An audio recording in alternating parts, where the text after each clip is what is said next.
Hello, everybody, and welcome back to another episode here at the Damage Report. Very special day for you. It's a Shure's Day Thursday with Michael Shure. Michael, how's it going? Welcome back to the show. It was going really, really well until about a second ago. The only thing that would have made that better for me and worse for you is if we'd had an animated intro ready to go, but alas, we're not quite there.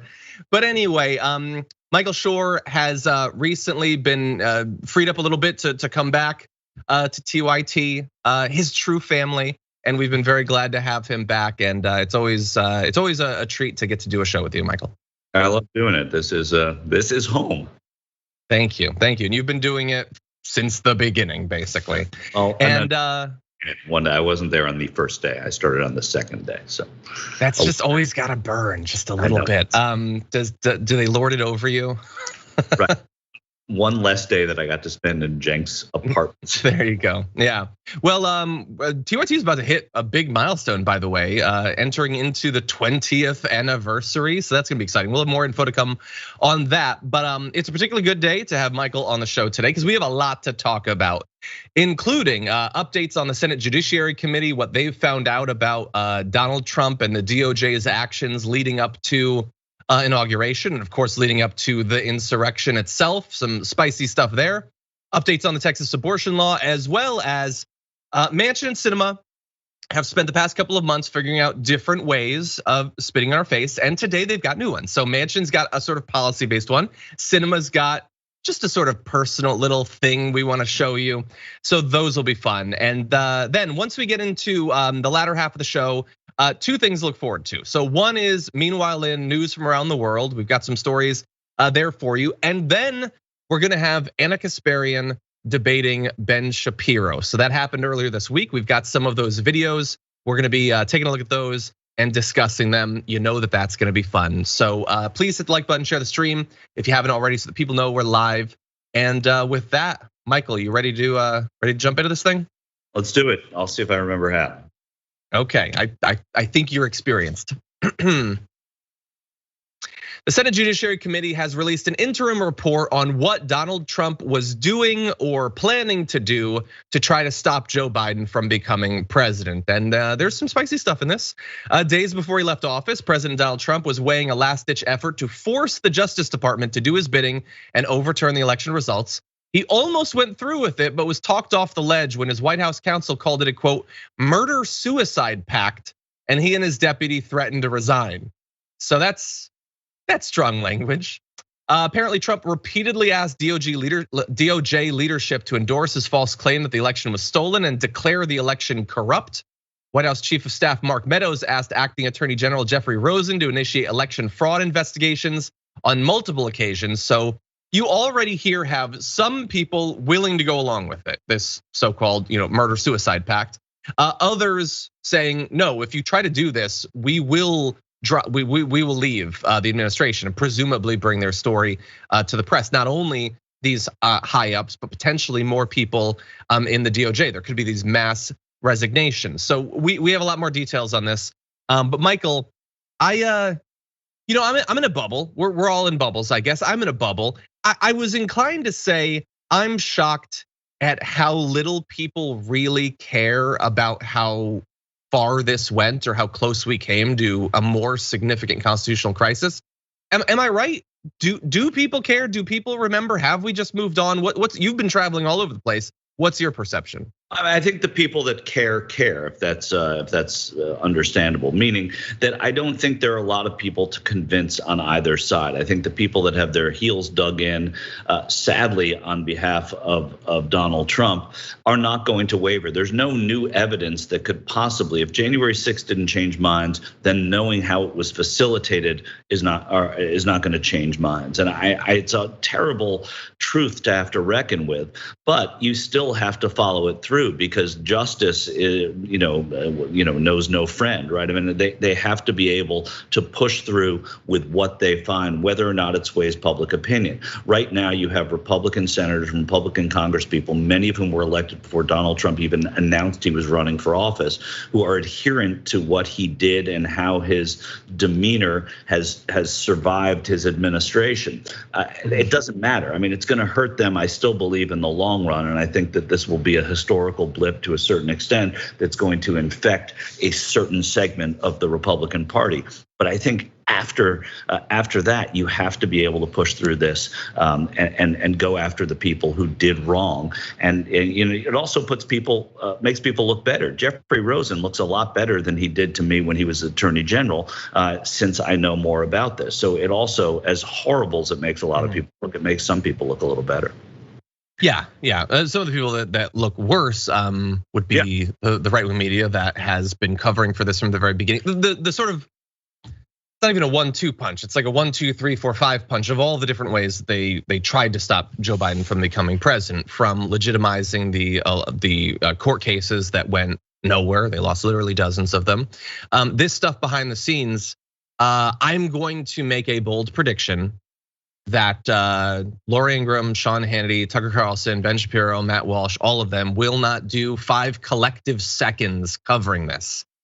But if Obama or if Biden, if Clinton had done something like this in the last moments of their presidency, can you imagine what they would say?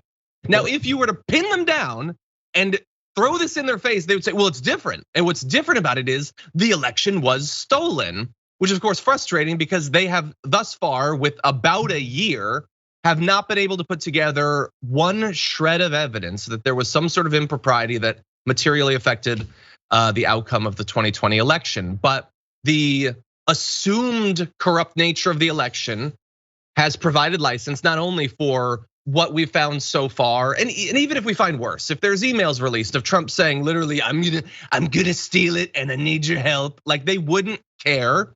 They continue to, like, I think it was who's the talking points guy? Charlie Kirk gave some speech like yesterday or 2 days ago where he said it was literally just people walking in to take selfies in the Capitol. Like that is how he is continuing to describe January 6th.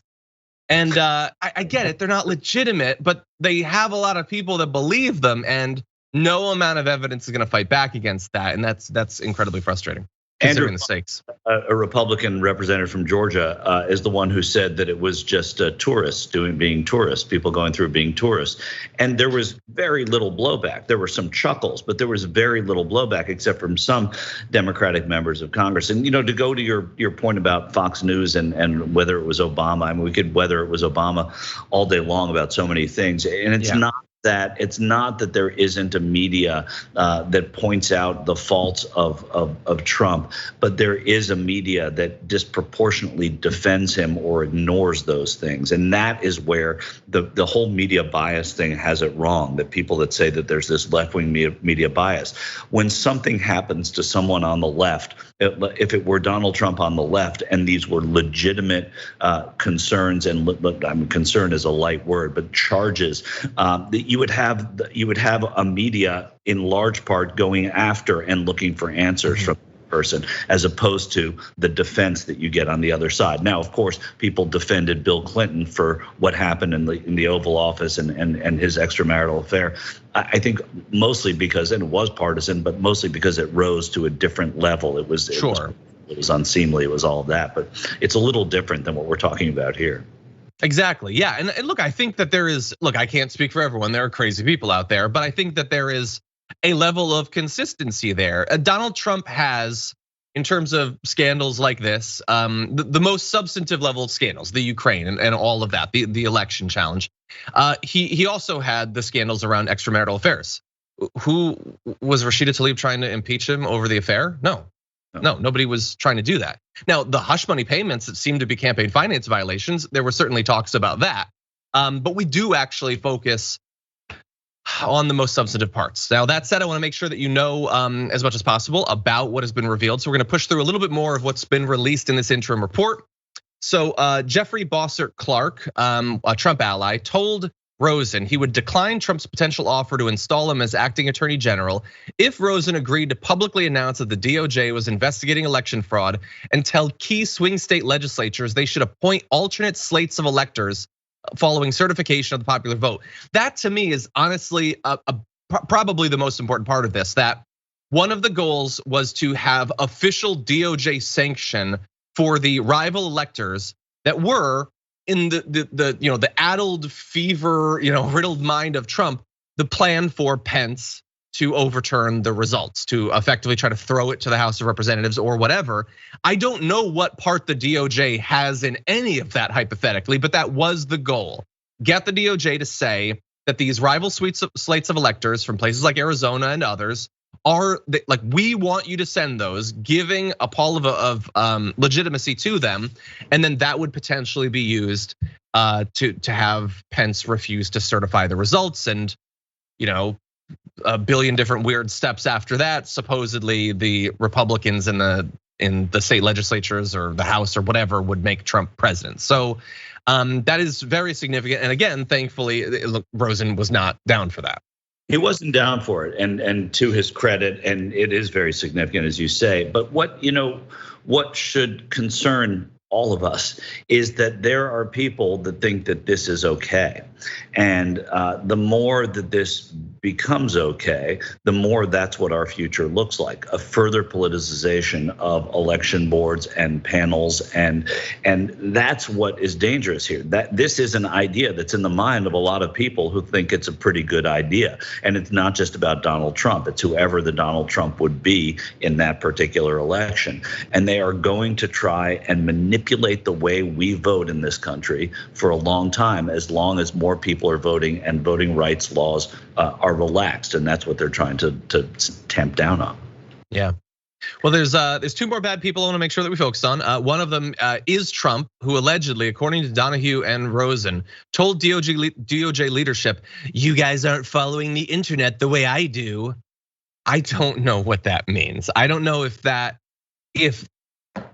like, you aren't aware of what's going on like I am, because I read on Eagle Chan that there was big dumps. I don't know if that's what he means, or if he just means, no, you guys don't get it. People are really pissed. They really want to make sure we overthrow this thing. But either way, I doubt it was particularly persuasive to the leadership of the Department of Justice, that like the stuff he's reading on Twitter, they aren't coming across. But he found it to be persuasive anyway.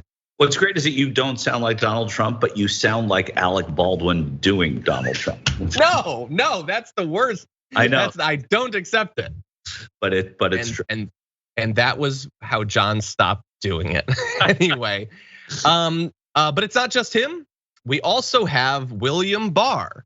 Hey, remember William Barr? He was terrible. We just moved on as a country, all the stuff he did. He seemed to be potentially exposed in the whole Ukraine thing, trying to like stop a whistleblower from revealing all this, and then everyone just moved on. Okay, I guess we're done with him. But he was involved in this too. So the Senate panel found that Attorney General William Barr personally demanded that the department investigate voter fraud allegations, even if other authorities had looked into them and not found evidence of wrongdoing.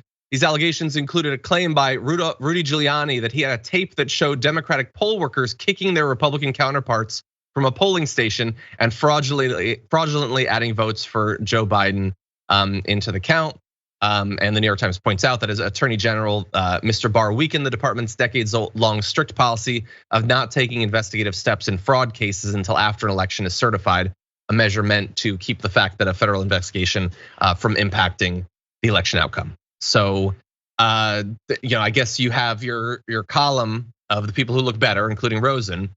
William Barr, I hadn't really heard too much about his involvement. In fact, I can't be specific, but anecdotally, it seemed like he was presenting himself as standing against the election claims in December, if I remember. I don't know. What's your memory of that? Yeah, that's how I sort of pictured it. The public face. I think, and I would have to look at the timeline of when he started to appear that way to me, and I guess to you as well. But it may have been when a certain number of court cases had already failed, and he realized it was a sinking ship. But he may have, and apparently, according to this, and if this is accurate, he was as bad as the rest of them, but he just got off the boat a little sooner. Yeah. Well, a couple more details. One, Dick Durbin put out a tweet following the release of the interim report saying, "This report reveals that we were only a half step away from a full-blown constitutional crisis as Donald Trump and his loyalists threatened a wholesale takeover of DOJ. As chair of the committee, I can promise that we will continue to investigate this matter," which this is an interim report, so yes, presumably that is going to happen. Michael, what are your expectations or hopes that will come out of a continued investigation? Like, you know, there are already reports that some of the senior Trump aides aren't going to comply with the January 6th investigation. Trump's going to claim executive privilege for the vast majority of this. Do you expect anything to come out? I do because I'm an optimist, but I also think it's important. I don't think that, look, he was impeached twice and he survived those impeachments. He is a former president. I think this is about doing the sort of non-sexy work of politics, which is making sure that there are safeguards against this happening and that people pay for it who were part of it. And I don't think this is going to be, there's going to be some big moment where they start parading former officials into jail or in front of like doing perp walks in front of loads of media. I don't think that's what you're going to get here. But I do think that you're going to have somebody like Dick Durbin saying that they are going to see this through. And that's important. It's important that it not just die on the vine, and whether or not it shows us, look, it's important to me that these people pay for what they did, but it's also important that they get to the bottom of what happened and there are attempts to punish these people. And I think there's going to be criminal threats actually against these people for not testifying. Okay, well, I will definitely be down to see that. But you brought up the safeguards against this happening again, because there's two different focuses that you could have, or both. One is making sure everyone knows exactly what happened. I think people should know. It seems less and less every year that it matters that people know or that they care to know, but I think people should know what happened. And then there's also the stuff in the future. So what is the likelihood that in 2024 we're going to experience the same thing, or worse, a version of it that actually succeeds in overthrowing an election? And so really fast, let's talk about the safeguards. So they tried in a bunch of different ways to overthrow this thing. And in the wake of that, so throughout 2021, what has been done that makes it more likely, and what has been done that makes it less likely? So we know that in a lot of different states, they have taken more control over the powers of the Secretary of State, the ability to throw out the people in charge of state elections. They have suppressed the vote in literally hundreds of different ways. They're doing these audits and announcing that they will be coming in other places, like they're targeting Atlanta, in Georgia. Like there's a lot of stuff that seems like they are setting up to do this again. Michael, what has been done at the state level or at the federal level that you feel significantly lowers the chance that an attempt to overthrow the election in 2024 will be successful? Well, I think some of the intangible stuff, like the fact that it's in the public zeitgeist, that people are aware of it and people are running for office and people who are running states understand that it's not acceptable, and that those people again are going to have louder voices. I think you talked about Georgia, and that to me is sort of the scariest state because it's a state that I think they're going to go after these purple states, as it were, states that went Democrat, that had previously gone Republican, maybe Arizona, but certainly Georgia. I think the biggest safeguard there would be electing Stacey Abrams to governor, and not to have the state controlled by the people that tried to push Brad Raffensperger, the Secretary of State, out, who tried to push back against a governor who was actually Brian Kemp doing the right thing, and not that I'm not a Brian Kemp fan, obviously, but doing the right thing against what was against that wave. It needs to be contagious. So that's a big part of it, is that it's out there, but also people have to understand that electorally they can stop it as well. Yeah, and I'm glad that you brought that up. We should remember that one of the reasons some of this stuff failed was not because you had Democrats in the right places, but you had some Republicans that for all of the myriad ways that they're likely troglodytes on basically every policy, they weren't willing to literally just steal the election. And many of them, that's the end of their career as a result of that. And in a lot of those positions, we are not going to have those next time. They are going to be replaced by Trump loyalists. And then of course you have the Republican senators and all of that didn't take the right position even the first time around. And I'm sure the people running in Republican primaries for 2022, I wonder which way they're going to lean on these sorts of things if they want to get Trump to support them and win these elections. So I don't know, I am horrified. My experience over the Trump years has been that relying on anything that is not strictly codified in law has failed time and time again. That the traditions and norms have failed. The expectation that shame or public awareness could affect behavior has failed. Not always. There are some Republicans who voted to to impeach Donald Trump or convict Donald Trump. But the vast majority, 2 times around, like trying to in advance overthrow an election and then trying after the election overthrow the election. It's 2 different impeachments. Just stood with him because at the end of the day, they could succeed. And so they went with the power rather than, considerations of the public and stuff like that. And so I don't know, I feel like if they had better numbers, like next time around, I'm just very worried, Michael. I guess I'm not an optimist when it comes to this sort of thing. Well, yeah, you should be worried. I'm worried too. I'm not an optimist, but I'm an optimist, but I'm not optimistic about this because what you said that's most important is that they've shifted norms, and when norms shift, it becomes less predictable, and that's a dangerous place to be. Yeah. Really fast, I just want to mention, we're not going to go in depth on this, but there was news earlier today that lawyers are prepping an attempt to get the Scottish government to investigate Trump's golf course, Turnberry. One of the key things of this seems to be the odd manner in which it was bought. Trump bought it with cash after a career of borrowing money for these sorts of things, and they believe there could be some sort of shadiness there. There isn't much that's been publicly revealed that I'm aware of to this, so I don't have much to say, but just understand that his potential legal troubles at the very least continue in multiple countries. Any thoughts about that, Michael?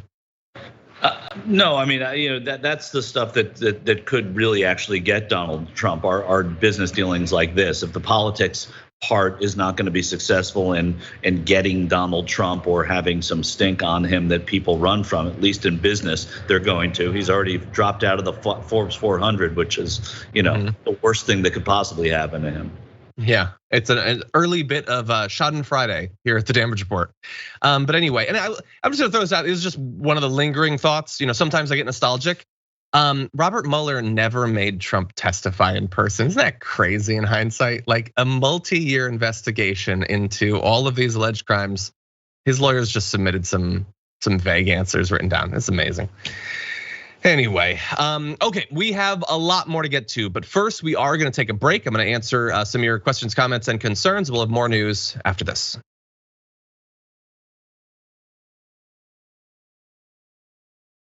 Okay, everybody, let's see what's going on out there in the audience. Oh, very exciting news.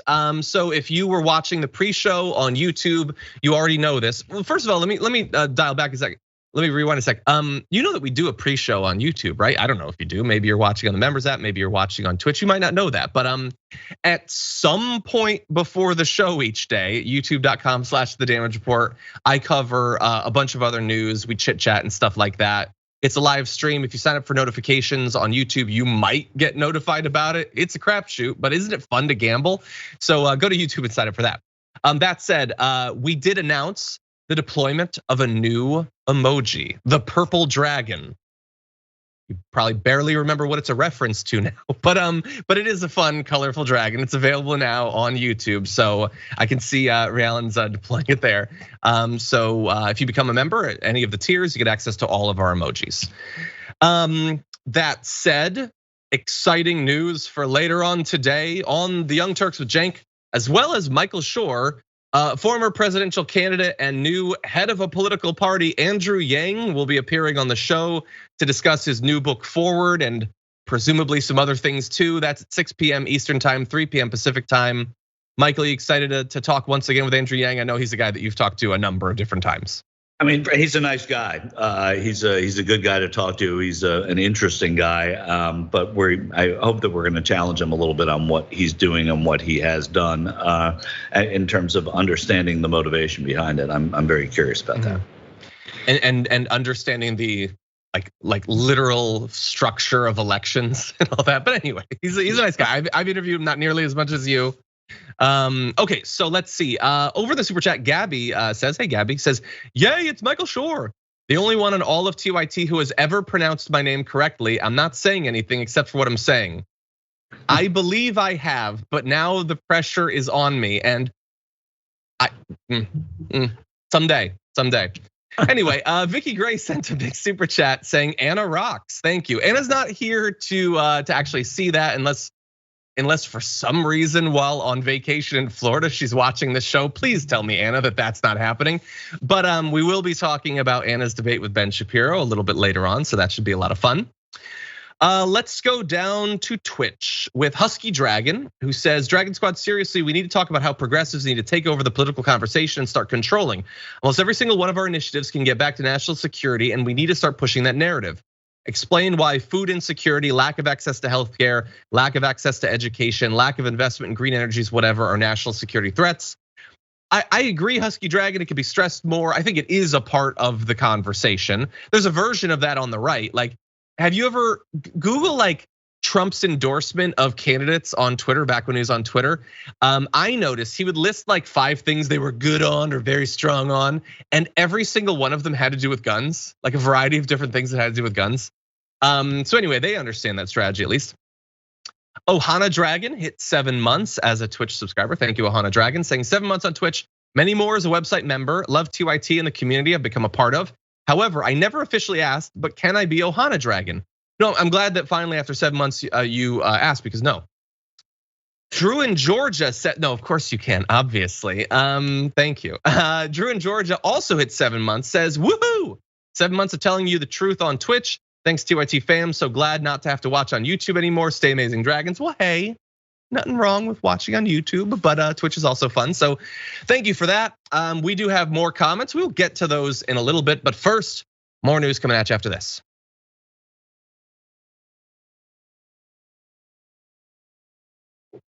Okay, everybody, let's talk about some at least temporary good news. That's the best, or at the least most available kind of good news that we have in American politics these days. The draconian Texas abortion law is, at the very least for a bit, halted. A federal judge late yesterday granted the Justice Department's request to halt enforcement of it. Judge Pittman used sharp language to criticize the law known as Senate Bill 8, which was drafted to make it difficult to challenge in court by delegating enforcement to private individuals who can sue anyone who performs abortions or aids and abets them. If that sounds vague to you, it's because, yeah, it is. That's what it was designed to do. And if you're not familiar with this, the Texas law bans abortions once cardiac activity can be detected in an embryo, usually after about 6 weeks of pregnancy. Those are called heartbeat bills, even though what they're detecting are not heartbeats, it's electrical activity on a few different cardiac cells.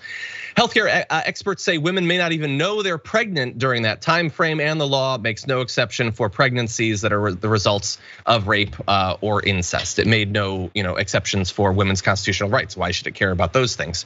In any event, for right now, Michael, it is being held. Texas is appealing that decision, obviously. But we've been kind of waiting for this to see if it would happen, and at least for now we have that. Well, we were waiting for it, but so too were the people who put the law into place. They put in provisions to this that even if sued, or even if upheld, even if this were upheld by the courts, that they would put into place a retroactive penalty, because they feel that the circuit court is going to take the block away. Put in a retroactive penalty to those providers who provide abortions during this interim time, so that they can go back, and if an abortion is performed after 6 weeks, they can criminally go after those abortion providers who did that during this interregnum. They think that the circuit court, which is a conservative court, is going to overturn what this judge has done. So that's the scary part here as well. Yeah, maybe you can answer this. And if not, I wish we had Adrian here. I'm not a lawyer. How is that constitutional? Because I thought one of the sort of like core components of law is that you cannot criminalize something that happened before it was against the law. Like, as of right now, this is not the law in Texas. It's not illegal to do this. So how can you then say, well, if you had done it during that time, you can be sued. That seems like one of the core things. And again, I'm very much obviously not a lawyer. Yeah, I think, and I won't speak for Adrian, but I think that lawyers don't believe that is something that would stand up. Actually, it's a scare tactic. It's extra constitutional. You're right. I mean, if a federal court says this cannot go forward, then right now you are obeying the law.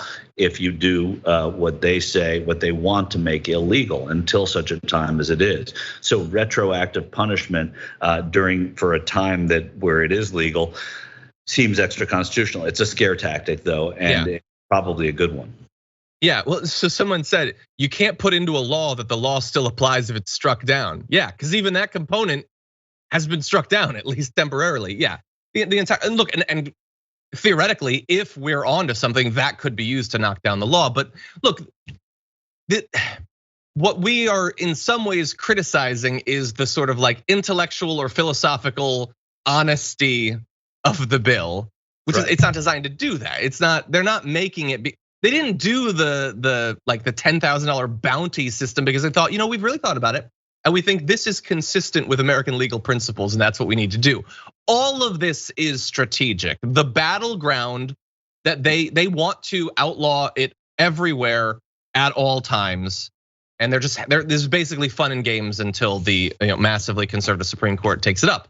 And it's even more fun for everyone in America, especially people who might desire an abortion to exercise their rights, in that this might not even be the thing that results in Roe v. Wade being overturned. There's multiple challenges that might result in that right now. So that's fun. Always remember the Supreme Court when choosing who to support for president. I'll just say that yet again. Anyway, I want to give you a little bit of what Judge Pittman said.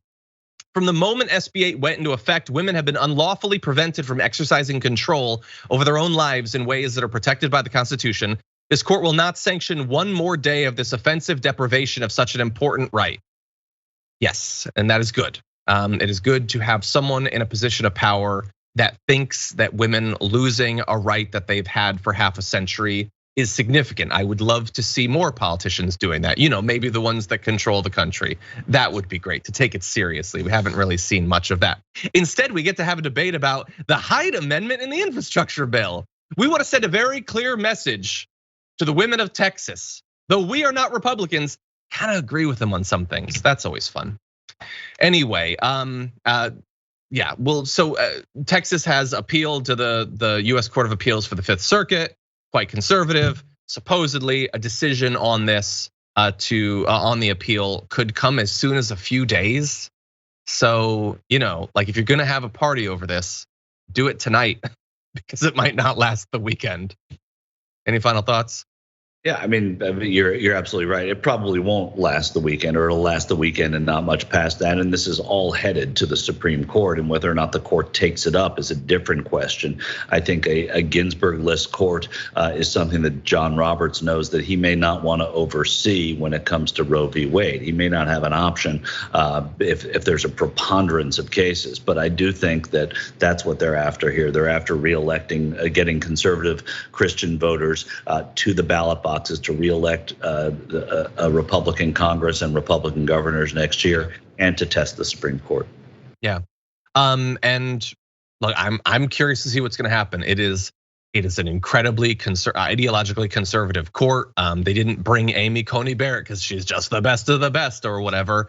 That said, how different things would be if Ruth Bader Ginsburg lived for like 4 more months, and it's an incredible thing to say. I mean, wonderful that she lived well into her 90s, 80s, 90s, but it really did make a big difference. And also, if the Democrats had not folded when Merrick Garland was their nominee for the court, these things matter more than any of the other things we talk about in any other show or at any other time. It's what happens at the high court. They do. They can't stress it enough. But we'll see. I mean, this bill is just hot garbage. It is nonsense. It is obvious what the goal is. And we'll see. Will the Supreme Court find it a bridge too far? Like, they want to do this, but like with this, I don't know, why not? We were just talking about power is power. The members of SCOTUS are not angels, okay? They're Amy Coney Barrett could have been a Republican senator. Like, if you had a slight what if situation, If she'd had a conversation with Star-Lord instead of getting on the Supreme Court, suddenly she's a senator. So that'll be a fun year coming up when it comes to reproductive rights. That said, let's turn to something very different, though equally frustrating, I think.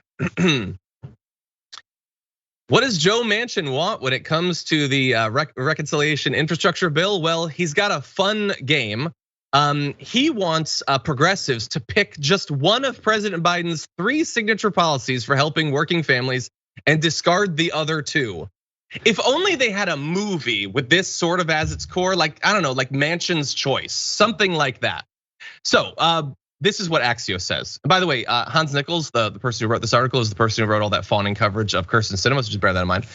Says, by forcing progressives to choose among an expanded child tax credit, paid family medical leave, or subsidies for childcare, Manchin is complicating any potential deal, but also signaling his willingness to negotiate. And this week, we doubled down on TDR's commitment to not make this most important of fights just about the duels between politicians and make sure that people understand the cost. So I will add, in addition to complicating any potential deal, but also signaling his willingness to negotiate, he signaled his willingness to allow people who've been suffering to continue to suffer on 2 out of 3 important priorities of the president, who ran on those priorities, was elected over an incumbent president on those priorities. The Senate was then given to him, presumably so that his agenda could go into effect. And Manchin is saying, no, you get one of the 3. So let's just bear in mind the substance as well. But anyway, we're gonna give you some numbers on what this represents. But Michael, what do you think about this?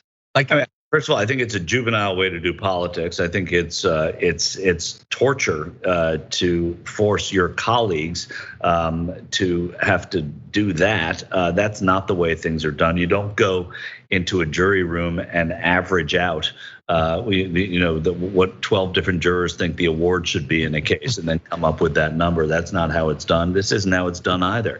And I don't think that it's typical Democratic politics, Democratic capital D politics, because they usually try and help a broad swath because they have a bigger tent of people to whom that is important. If Manchin has presidential aspirations, which I believe more and more, I didn't used to think he did, but the fact that he's doing these sorts of things is trying to say, I'm just not a socialist, and he's saying it out loud. But I'll let you have a little bite of socialism because we got to get this thing done. That's not the way to boil this down. I think it's a horrendous play by Joe Manchin, and I understand the frustration of his Democratic colleagues.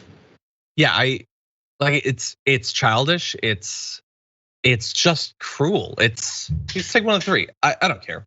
I have no vested interest. I don't like. These represent, let's say you could only have one of the 3, like that was an absolute baked into the physical constants of the universe. It would matter which. I don't even know which is more important, but I'm sure there's one that's more important, or you could at least try to make the case based on your perspective. The idea that, whatever, that's insane. I do want to pause for 1 second though, before we move on to the numbers, because I've never heard anything about his presidential aspirations, so I gotta hear more about this.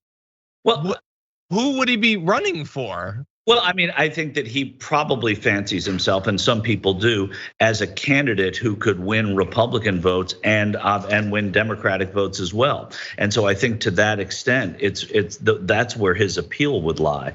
And he probably thinks, okay, I can get some reasonable Republican support, and Democrats are going to go for me because it's going to be a crazy Republican, so I can actually be a successful candidate. It's not a terrible blueprint for somebody like Joe Manchin. It's kind of Bill Clinton cuts the same figure, but with less of the progressive inclinations that Clinton had. And so I do think that that's an important factor here, and I think it's much more important than I used to think. But again, in this case, there's not a progressive or a Democrat out there who would reward someone who's essentially saying to members of Congress and his own party, you have to pick between one of your 3 children. Who's your favorite child? Yeah. That's what he's asking for now. Oh, so you got that reference I was making. I thought it was a deep one. Anyway, look, I think the template that you talked about, I get that, but there's a primary. Like there were, moderates in the 2020 like primary. There's like 1,000 people, but like, why would we choose that person in a primary? Well, to an extent, I think you're probably being facetious that you think that's who was chosen last time, and to an extent it was. But being out on the no, I mean more than Biden. I'm saying there were definitely. But what we found was that the majority of Democrats, it's not about ideology. It wasn't certainly this time. It was about electability. And if Donald Trump was had been the candidate, anyone who they felt, and whether they were right or wrong, whether all of them could have beaten Trump or not, or only Biden could have, doesn't matter. The majority of Democratic voters in the primaries thought that Joe Biden, flaws and all, had the best chance of beating Trump. And if they think that about Joe Manchin and it's Donald Trump again, or Trump Jr., or someone Trump-like, then it might be the same thing. Again, this is not being talked about a lot. I'm just looking at how his trajectory and his behavior here, because I find a lot of it curious too. Does he want to be governor of West Virginia again? Yeah, maybe, but he doesn't have to do this to be governor. Joe Manchin would win the governorship again, I believe, even though West Virginia was a 40-point plus state for Trump. So that's why I look at this, and I don't think the primary would be as tough. It would be tough, and he might not hold up, and all of that. But I think electability is something that some people might look at Joe Manchin and say, "Well, he has a better shot of beating them." I don't know. I'm not saying I agree. Okay. I don't want to be president. I mean. I said that Biden had no chance. So what do I know? But you'll remember when he entered the race, what I said, which was that Biden's going to be the nominee. I feel like you were still somehow wrong. I can't define how, but I still think Manchin has no chance. I have a lot of bad predictions. When I make a good one, I just want it to be right. Yeah. Yes, I think sometimes the results of my prediction, John. You can't go to the courts, and you can't. No, there was, unfortunately, right before the South Carolina primary, there was some big dumps, so I think that threw it a bit. But anyway, yeah. So freaking cinema and Manchin. This is terrible. I want to read this quote by Bernie Sanders. Because you don't know what motivates Kristen Sinema. That's the thing. That's true. Oh no, we're gonna get to that in one moment. But I want to give you an alternative to what Manchin is doing. Sanders says the time is long overdue for him to tell us with specificity, not generalities. We're beyond generalities, with specificity, what he wants and what he does not want, and to explain that to the people of West Virginia and America. I think he should definitely stand before America and tell them you get one of these three things. Yeah, that's a pair. What you can have food or shelter or love. You pick one. I mean, what Sanders said there is perfect. That's exactly what Joe Manchin needs to do, and that's exactly what Bernie Sanders needs to tell him, and other senators need to tell him to do, because you don't really know what's motivating. That's why we had a 4-minute conversation about, does he want to be president? I don't know that he does, but this is the kind of thing, because it's so curious, that makes you wonder what the next ambition would be, because it doesn't make any sense. Okay. Well, we're gonna have a little bit more on this on cinema when we come back from a break, but we do have to take it. Stick around, we'll be back in just a few.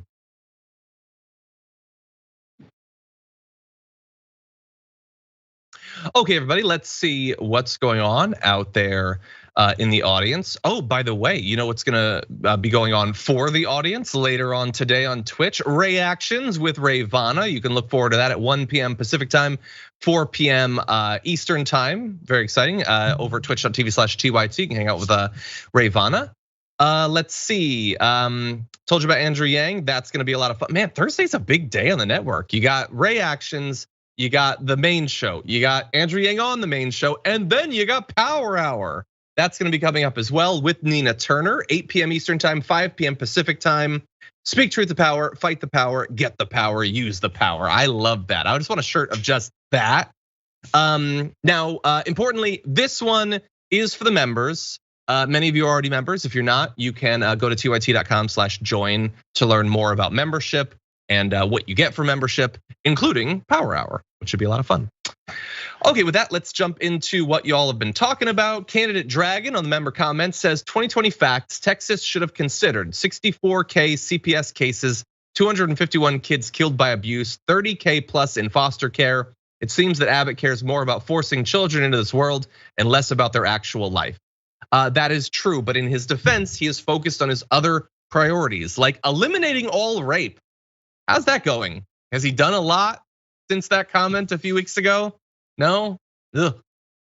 Jackson Kissling said in the super chat, I think we are less likely to see another similar coup attempt in the way that we don't have classic plane hijackings anymore. Obviously, vigilance must continue.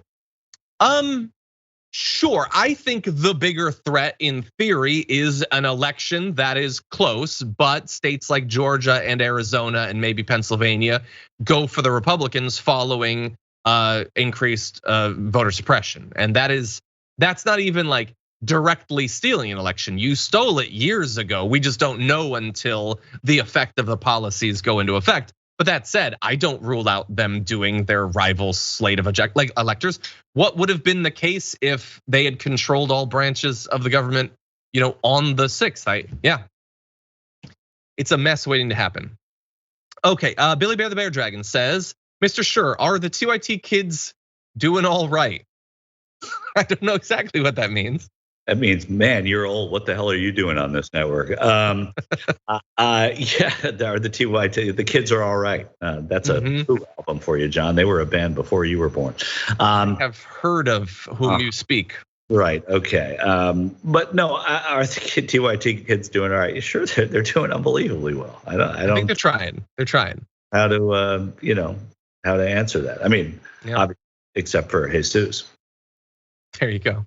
Okay, Bernie the Kiwi Dragon says, what a coincidence. Purple Dragon t-shirt arrived the same day as the emoji. Also got Indisputable and I Wish a Karen Would t-shirts. Thanks, guys. That's awesome. By the way, Michael, have you done Indisputable yet? I have done Indisputable. Oh, yeah. You have? Okay. 1,000 years ago, somebody said that there needs to be an Epic Politics Man t-shirt, and it never happened. But all these people who just show up a little later on, they get their t-shirts and their swag and stuff. That's true. Yes. But yeah, I did do Indisputable. I'm doing Indisputable again, and it was. Did you fun. know Rashad before? I did not. I've never met him, but we talked afterwards, and we know a lot of people in common. But I don't know him. I would assume so. Yeah, that's awesome. Okay, well, thank you, Obi-Wan Kenobi over on Twitch for gifting 10 subs. Very nice of you. Diego at Weston for subscribing for 8 months. Al Rescue for 11 just says still here. Still here. We're glad you're still here. I'm still here. Thank you for being with us. And Drew in Georgia for gifting a tier 1 sub. That might be my brother. We'll look into that and we'll be back after this. Yeah, my brother is named Drew and he is in Georgia. Can you? So is this he my brother? This is a kid thing here. What is this gifting subs and what? Tell me, explain. Okay. So being a subscriber on the Twitch channel gives you some perks, the ability to use like emojis and things like that. It's a paid thing. You can buy a gift sub that goes to someone who's watching the show, and they become a subscriber for a month. So you're buying it for them, basically. I see. How much is a sub? I think it's $5 for the tier 1 sub. That's nice. So somebody gave $50 for 10 subs. That's pretty good. Oh yeah. Oh, and Obi-Wan Kenobi has given many more than that. Obi-Wan Kenobi, like we have a lot of very generous people in our Twitch community. Obi-Wan Kenobi reigns over them, godlike, like a Joe Manchin over Joe Biden. Yeah.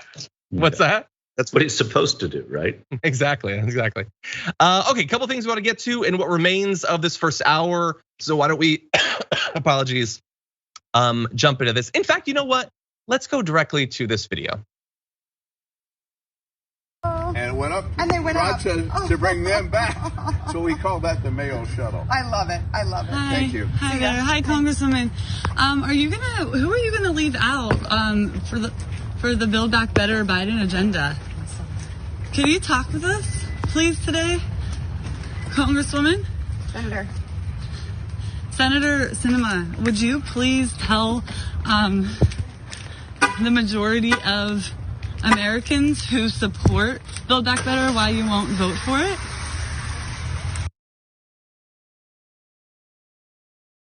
So that continues until she gets into a car, flashes a little smile and drives away. Now you might be inclined to be a little bit like offended. It was a little bit condescending that the only thing she would respond to is senator.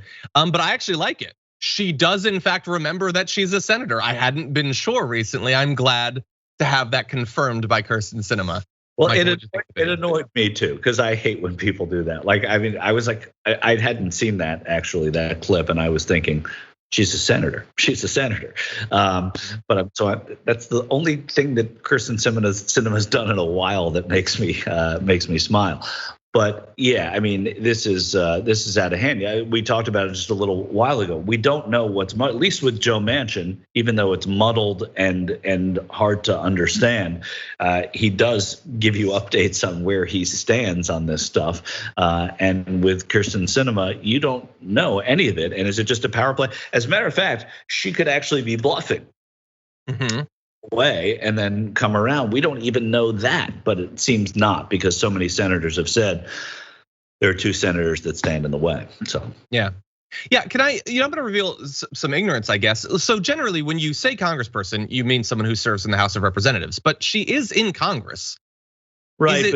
Is it even? It's not inaccurate necessarily. It's not the norm. No, but you're a member of. You say representative for a person in the House of Representatives. You say senator for someone in the Senate, but Congress is both. No, forms of address are, when you're a senator, you're not congresswoman anymore. And if you were in the Congress, should there be like a minimum bar of how much of a senator you are to deserve that? That's actually, anyway. That's actually in the Build Back Better bill. There you go. Well, then that probably explains why she doesn't like it. It's so personal. Yeah.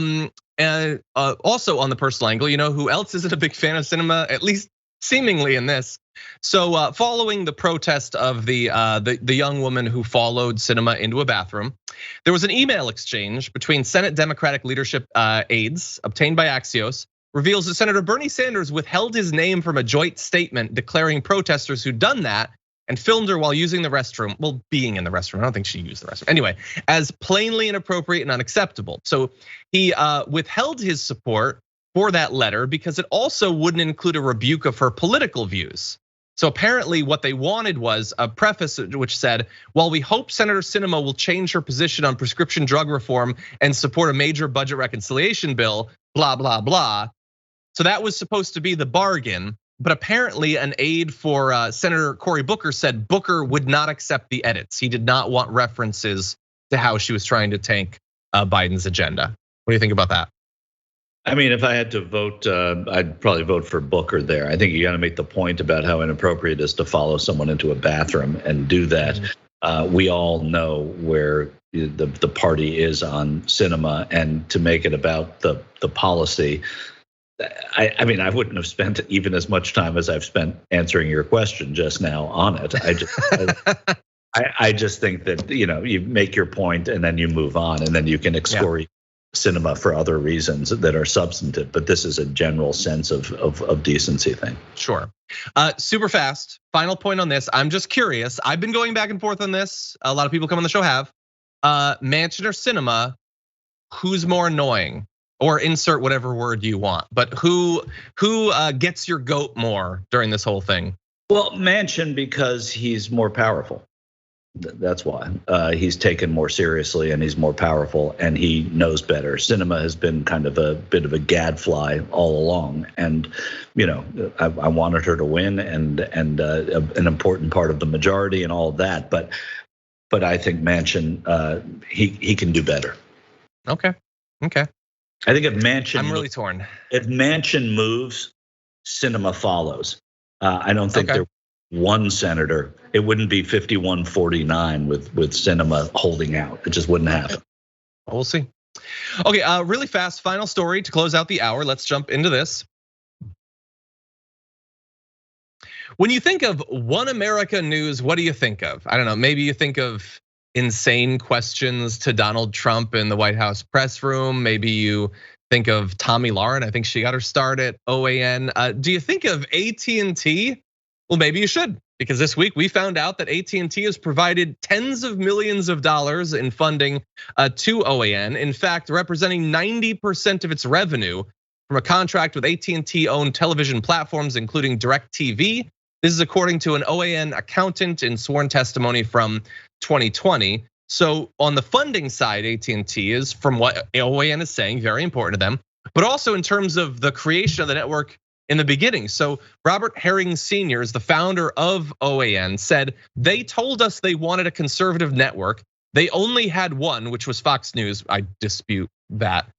Anyway, and they had 7 others on the other left-wing side. When they said that, I jumped to it and built one. And of course, this is interesting for a lot of different reasons, but the fact that AT&T owns Warner Media, which owns CNN, so they sort of are responsible for CNN and OAN, CNN being the left-wing one out of this. Anyway, I was shocked by this, Michael. What do you think about this revelation about their funding? Yeah, I think it's pretty surprising. I don't know clearly enough about it, and I don't think anybody does. And even if I knew about it, I wouldn't be able to analyze it perfectly because I don't know what goes into these massive telecom deals to get carriage and coverage. And yes, AT&T owns DirecTV. They didn't always own them, but the fact that they were, propping this place up when they could have propped up something else is really curious, and I think deserves further examination. This is not, first of all, and the notion that there are 7 other OANs on the left on DirecTV is absurd. I mean, it's really ridiculous. If they call that CNN, maybe if they want to equate MSNBC, and I'm loath to even say this with Fox, they make a better argument, but there are not 7 others over there. And the opinion shows on Fox and the opinion shows on OAN are far different, vastly different from any of them anywhere else. Yeah, you're totally right. And it's not just that OAN is right wing or like Fox News. I mean, the lines are blurring more than they were a few years ago, perhaps. But no, they were like with Newsmax the most vigorous in pushing complete lies about the election, as well as QAnon. Chanel Rion, the reporter for OAN, talks about QAnon in a variety of different forms. Like this is really crazy. OAN is suspended on YouTube, and AT&T is pumping millions of dollars into them, which, as people point out on the chat, we're close to the weekend. John Oliver, who loves to talk about AT&T, what he calls his business daddy, I have a feeling he's probably going to have fun with this, and AT&T probably has some splaining to do. Anyway, any quick final thoughts? No, I mean that's exactly right. There's going to be more on this, and AT&T is definitely going to talk about what this means. But OAN is off the charts. They are liars. It's fiction. They're the craziest of the crazies. It's almost admirable if it wasn't so abhorrent. Anyway, use that as a tagline, OAN.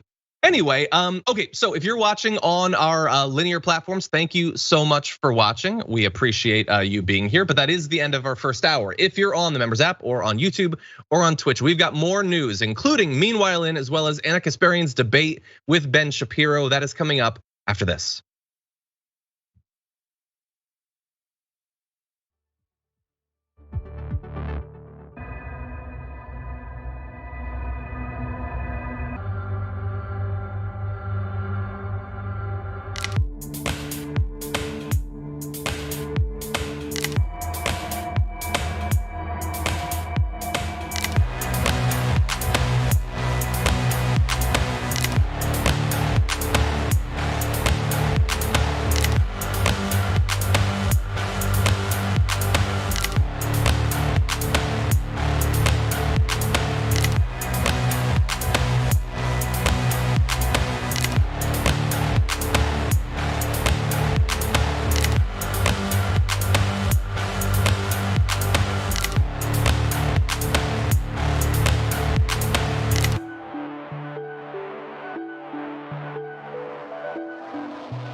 Welcome back, everyone. We still got some more news for you with me, John Iadarola, and Michael Shure. We don't often get to do shows together these days, but I'm always glad when it happens. Thank you for being here.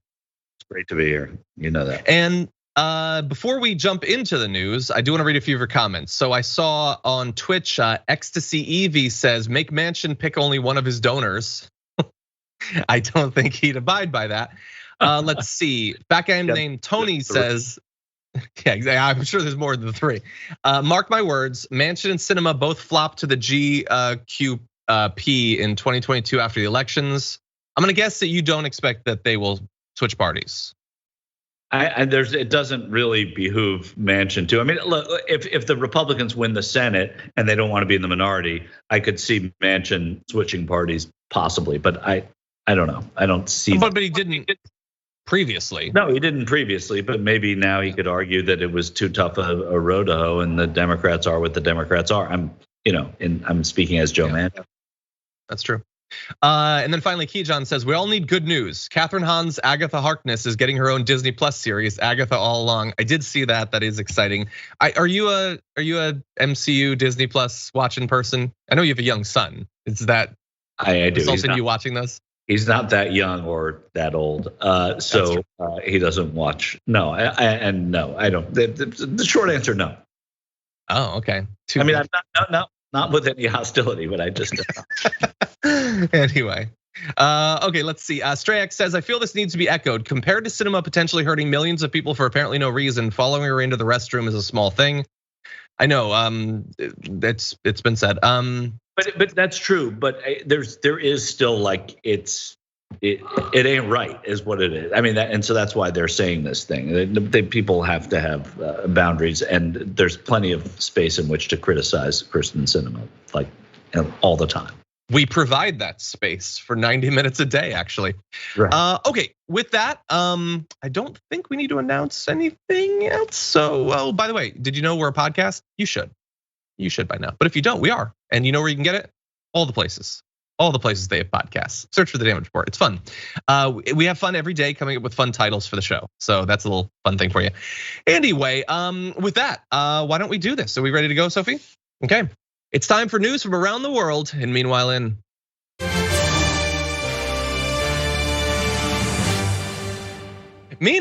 is kind of a global one. Good news for the entire world. If you consider malaria a bad thing, as you should, the world has gained a new weapon in the war against malaria. Amongst the oldest and most deadly of infectious diseases, the first vaccine shown to help prevent the disease.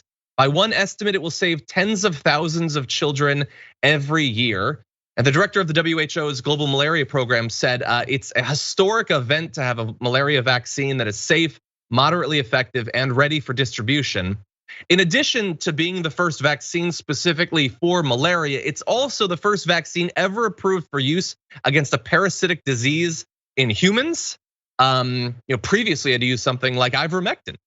But anyway, the WHO has now approved it and says we should expedite getting it to children, especially in Africa, where malaria kills 500,000 people each year. 260,000 children under 5. So a devastating illness. I have read, it's obviously difficult to say, but I've read estimates that the thing that has killed the most people in human history is malaria. And all of this time we've been without something like a vaccine to fight against it. Seems like good news if we now have something. Michael, what do you think? Good news if you get people to take it, right? I mean, I would have thought it was good news in 2019 if we had a malaria vaccine. Now I'm skeptical about what an impact that's going to have.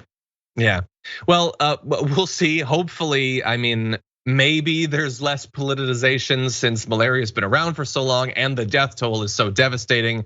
I certainly hope, although I share your cynicism around people and vaccines now too. I will also let you know that in clinical trials, the vaccine had an efficacy of about 50% against severe malaria in the first year, but the figure does drop off to 0 by the 4th. So this looks like the sort of thing where you are probably going to have to take boosters. A lot of people are gonna have to take them, so they're gonna have to produce a lot of this. So just bear that in mind. But they think that it can save a lot of lives. Any final thoughts? Just great news. Science winning yet again. Good news. And meanwhile,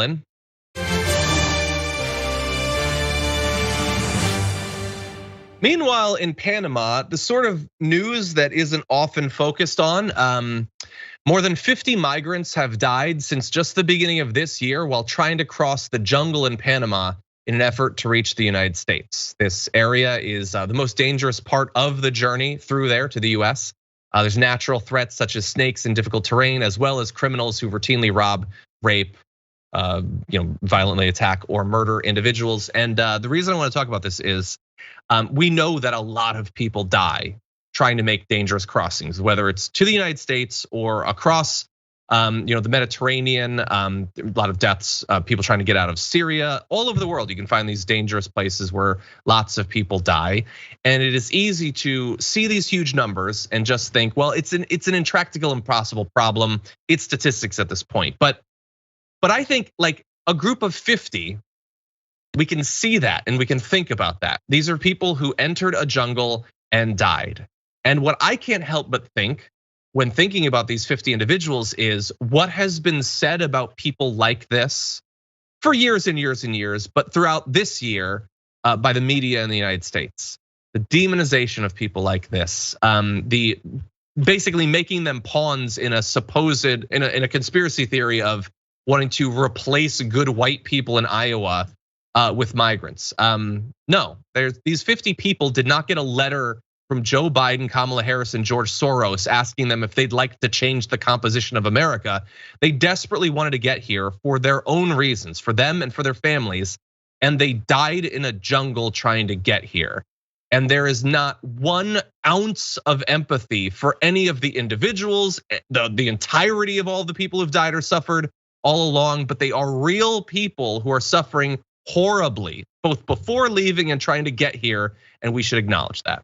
Michael? Yeah, absolutely true. I was in Guatemala and Honduras this year doing an immigration piece, coinciding with the administration attacking this at the roots of migration. And that is one of the things that we here always forget is the roots of migration, where it starts, how this happens. You saw 10,000 people underneath a bridge in Del Rio, Texas. Well, those Haitians had to go through this part of Panama, this border, Colombia-Panama border. It's treacherous, not just the terrain, but what they encounter there and the people they encounter there, all trying to get here. And I think the white person in Iowa part is really true. Not to demonize a white person in Iowa, but you shouldn't demonize the person who's trying to get in either, trying to find a better life somewhere in the world and the one life that they have to live. So I don't think that we think enough about it. I'm glad you're talking about it. Yeah, thank you. Meanwhile,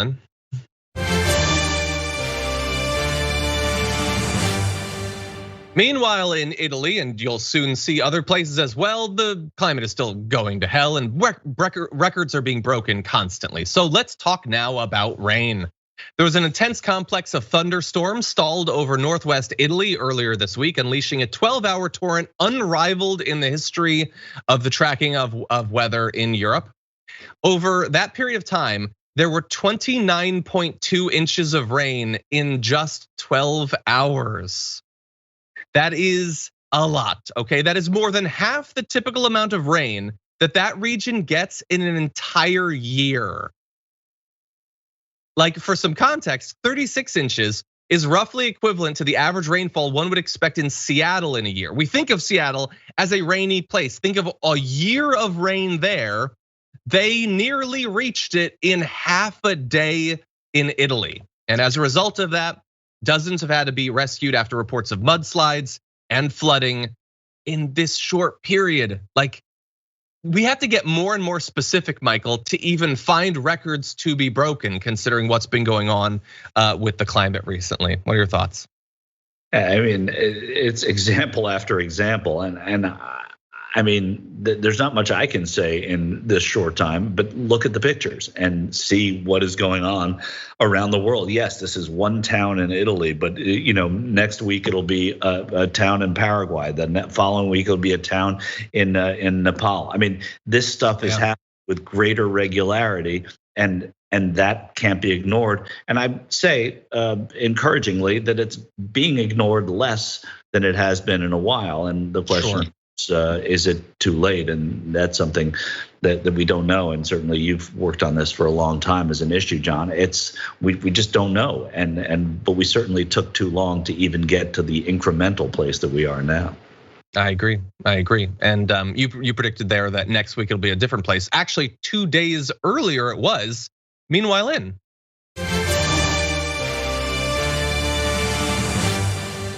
more precipitation news. Meanwhile, in Oman, 2 days before that record-breaking precipitation in Italy, a little over 3,000 miles away, Cyclone Shaheen made landfall in far northern Oman with winds just shy of a Category 1 hurricane. There was a lot of rainfall, the equivalent of more than 3 years worth in just 1 day. Now, it was less in absolute terms, about 4.57 inches. In a 6-hour span, but even that is more than they see in an entire year. It's obviously the climate is very different there, although God only knows what we'll be saying about the climate in 10 or 20 years with all the chaos that we're seeing. But I want to combine all of these. We know that extreme weather events in general are getting worse. Flooding is getting worse, while drought is also getting worse. Things are getting colder in some places, hotter in others. But in particular with the precipitation, we can expect that this is going to keep getting worse as it has for more than 70 years now. The Intergovernmental Panel on Climate Change reported, and we talked about that report a couple months ago, reported that heavy precipitation will intensify further, increasing by 7% for every 1.8 degrees Fahrenheit of warming. And that is what we have seen. We will continue to see that because some warming is baked in, probably far too much. The question is going to be how much?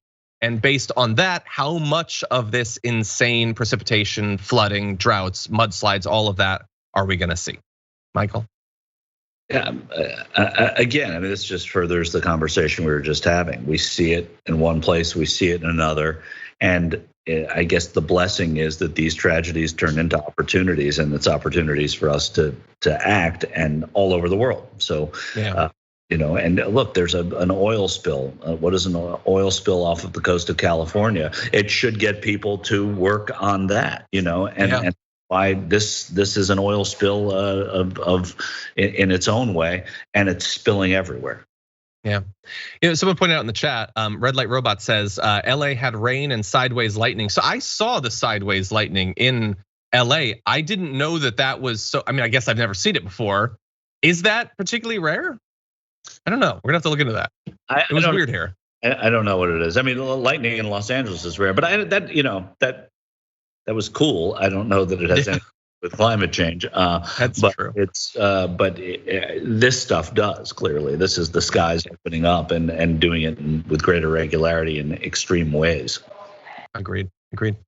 Okay, well, regrettably, our time is rapidly running by, and we wanted to make sure that we got to the most hyped segment of the day. So that's funny, Ponicus. I see that in Twitch. Anyway, let's launch into this. Earlier this week, our own Anna Kasparian went off to debate Ben Shapiro, the intellectual gladiator himself, thanks to irresponsible people in the media.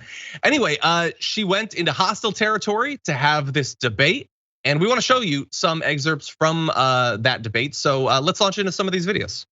Our organization is one that on a daily basis supports whatever you want to call it, the free market system of economic choice. It was disturbing to me, and I think to our organization, when the National Education Association looked at a resolution, I believe it passed one of their committees, that called the free market system one of oppression, but didn't call out other totalitarian regimes. So what does it say when our educators don't seem to believe in the free market system? Okay, so it might have been difficult to see that question because it was spinning so rapidly. But anyway, they each had their answers. Let's go first to Ben Shapiro. The notion that capitalism is a system of unfreedom, while government, largesse, is a system of freedom, ignores the fact that somebody actually has to pay the bills. It also ignores the fact that all growth, not some, all growth that has ever happened is a result of capitalism, meaning it is the result of free market transactions in which people consent to services and goods from other people, in which people innovate and make new products. There's a reason that we're not still riding horses and buggies around, and that is because of innovation. It's because of incentive structures. It's because people get to keep the fruit of their own labor and then use those fruits of their own labor in order to invest in things.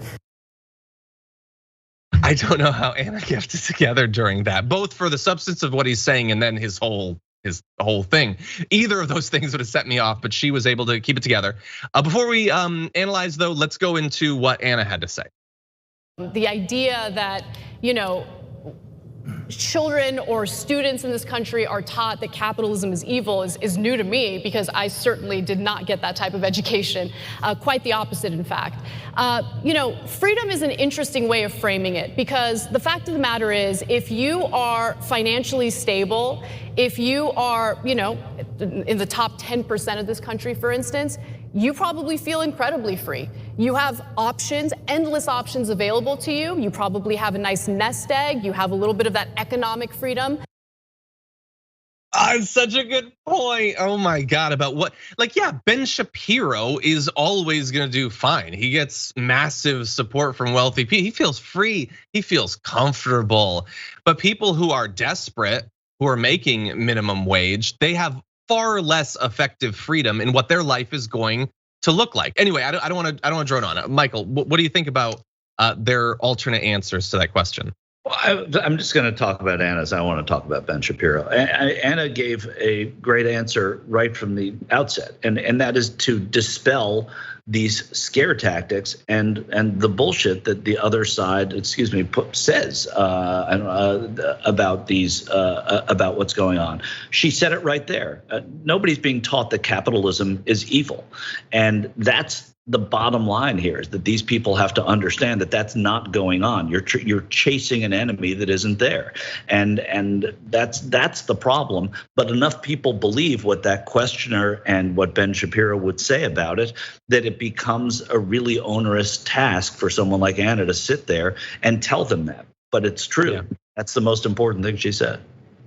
Yeah, and so one of the things that effectively is a challenge, and also by design is a challenge, because Ben Shapiro understands debate enough that he tries to make this happen, is say a bunch of untrue or crazy things, and then it goes to you, and you have to decide, am I going to answer the question, or am I going to rebut crazy thing A and crazy thing B and crazy thing C? If I do that, am I answering the question? Do I look crazy because I'm talking about all these crazy things?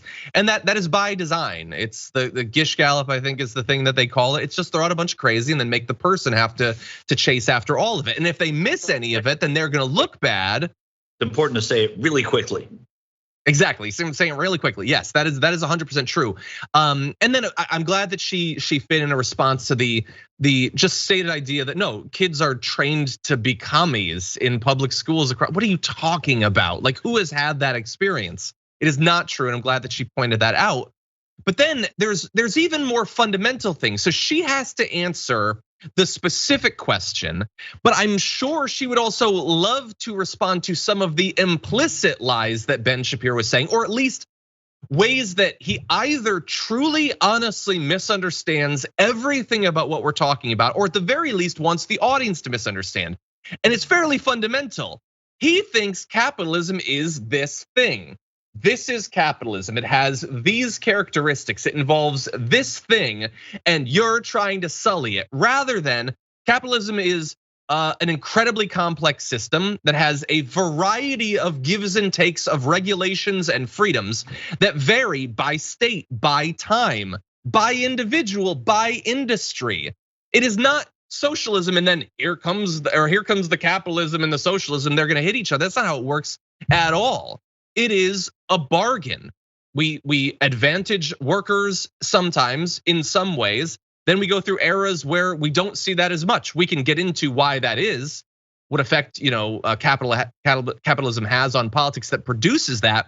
But it is not just one thing. Everything we have because of capitalism. What? So if we were to analyze post Great Depression, post World War II, the greatest economic expansion the world has ever seen, we got that only because of capitalism. Unfettered, free market, no regulation capitalism, no union movement, no weekend, no nothing. No government, providing programs that allowed people to purchase homes, subsidized. Like, it was just capitalism, and now you're trying. It's just such so much nonsense. And how are you supposed to actually respond to all of that and also respond to the question that the guy from the Chamber of Commerce asked? It's a difficult task, Michael. Yeah, it's an impossible task. I mean, kudos to Anna for going into that den. I never would do it, and it seems in just that one answer, I'll watch a little bit more of it, but that she acquitted herself perfectly. You have to answer these people, but you also have to call them out, not just give them the substance and call them. That's why I glommed onto, hey, that's not being taught. Wasn't taught to me. It's not being taught today. Yeah. This construct that they think the world exists in the way we have it, that there's an us and them. No, that's not the case. You learn all about capitalism and other things in school, but you're not ever taught that it's evil. You find it the evils. We don't learn about tax loopholes that early anyway. Yeah. Well, you know what? Let's talk about a couple of meta things. There's a lot more to the debate. It's available and you should definitely watch it. One of the reasons I wanted to cover is this. I want to send you to watch the full debate because Anna did do a great job. We knew that she would. She is, however, being criticized for doing it, and I wanted to give her defense of this. So she tweeted earlier today saying, going to be insufferable for a second to make an important point to those who want to accuse me of being some sort of demon for allegedly platforming another demon just by debating Shapiro. I went before a room full of literally 1,000 people who disagree with me. Health industry lobbyists, healthcare companies, oil businessmen, Republican politicians were all there in the audience. No one except one worker at the venue and my husband was on my side, and I went in to debate a guy who is admittedly known as a good debater. I would argue because he understands how to manipulate the format and he comes in with an audience that's gonna like anything he says rather than actually, like people say he has a lot of data. Okay. Does he take the data that's accurate, apply it logically? Anyway, that's my own issue. But he is known as a good debater. That is totally true. Because he does understand how to manipulate things. She goes on to say, that took effing balls and I'm sick of being underestimated and attacked as some sort of bimbo. I went in because I know I can defend my views assertively. Ben has a bigger following than me. I can assure you he's platforming me and his audience isn't crying about it. She goes on to say, I wish the left were more confident. We look weak with the platform scolding. I think we're right on the issues and I think we can change more minds if we speak to more people. So look, everybody might disagree to what extent these sorts of debates can work. I do feel differently than Anna. It's not that I think that they're pointless. I think that they can affect some people. And I think that she is one of the few good faith people who does this to actually try to influence people. Many people say that. And that is not why they do it. They do it to build their brand, to get more views, to get a book sale, whatever. I think Anna is being completely honest when she says why she tries to do it. And she also makes a good point that I think is very important. Should you platform these people? First of all, he has a platform. But also, what are you platforming them for? If you just go on Tucker Carlson's show and agree with him, okay, what was the point of that? But if you go into the lion's den and you disagree vigorously to try to rebut their, I almost pulled a Michael, I almost swore there, their BS, that is worth something. If you're smart enough to do that, if you have the facts, if you can articulate your values, that is a great use of your time, I think. And the idea that you would attack Anna Kasparian for being willing to do that, I think is completely needless. Anyway, final thoughts, Michael? I can't believe that pulling a Michael is now cursing. Sorry about that. Previously it was pulling a Jordan, but now it's a Michael. Now it's a Michael. I'll never do it again. Agreed. Amen. I see some of the value in what you're saying. I also don't think it's horrible to do both, is to try and sell a book and to Sure. But be honest about it. Yeah, exactly. Be honest about it. Yeah. That's why Ben Shapiro's doing it. Right. To get people to watch his show. So anyway. Michael, it has been great as always to have you on. It would be really weird to call it a Shore's Day Thursday if you weren't on. So thank you so much for joining us for that reason, if nothing else. I look forward to seeing you on a Wednesday. Thank you. Oh, I will come up with something. Okay. Anyway, thank you, Michael. Have a good one. Bye-bye.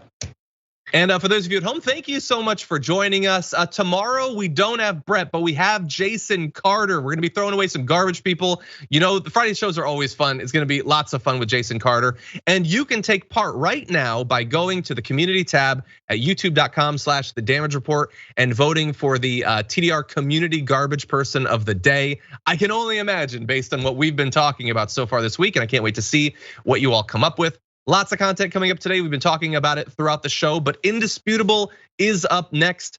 So look forward for Rashad Ritchie, who will be on in just a little bit. And with all that said, until next time, stay safe out there, stay sane out there, and I'll see you soon.